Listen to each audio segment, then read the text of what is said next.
So in my last video, I told you that we went to view a auction property because we can't afford to buy a house normally at the moment. And you know what? I was like, oh, it's a doer-upper with a lot of potential. What's the worst that could happen? Turns out quite a lot actually. And in this video, I'm going to be breaking down some of the things that I've learned to look out for at a property when it's on auction. Number one, the property could be absolutely don't do what I did and channel your inner South Asian uncle and just take a good look around and be like, this place is looking beautiful. You actually don't know whether the property is a shiny turd or a shiny piece of gold. It might be something that you haven't picked up on when viewing it, but this is why, as a first step, you have to get a property surveyor and get that property surveyed. Usually costs like around £200, but if you're serious about buying that place, £200 is nothing in the grand scheme of things, and it's super worth it to understand whether it is genuinely gold, shiny turd. Now, the second risk that I've learned about, if the deal doesn't complete within the designated time frame, which is usually 28 to 56 days, you could lose the amount that you pay in auction fees. So this amount varies between different auction houses, but typically it's 5 to 10% of the property value. So we're talking about some serious money here. In my case, the property I'm looking at, the auction fees are £6,300. That is £6,300 from my savings that I could potentially never see again. Just poof, gone, just like that, to the middle class motherfucker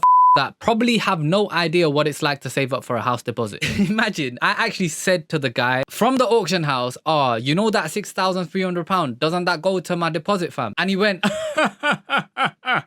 no. Middle class people, man. It was literally the most financially comfortable laugh that I've heard in my life. With that said, even though an auction property has its risks, if you're in a similar situation to me where you can't afford to buy a house normally, an auction property might be your golden ticket. And I'm hoping it is for me as well, because tomorrow the auction is gonna conclude. And fam, I always thought like a property auction is like one of them things where you gotta physically go to a place and you gotta like hold up them cards and all of this, that, and the other. And I was like, fam, that's long. I just get mad shook over the idea that you do that and like you're relying on some geezer to actually spot you. What if you sneeze and you're like, Hach! And then he thinks you literally bidded on the property and you didn't? I always got put off auction because of dumb scenarios like that playing in my head. But the property I'm looking at is actually through a modern method of auction, which a lot of properties these days are going on. This is just an auction on your phone that you can literally bid on like a cheap phone on eBay. So inshallah, God willing, and I know so many of you are like supporting this journey of mine, I might have some good news, or I might come back and be like, you know what,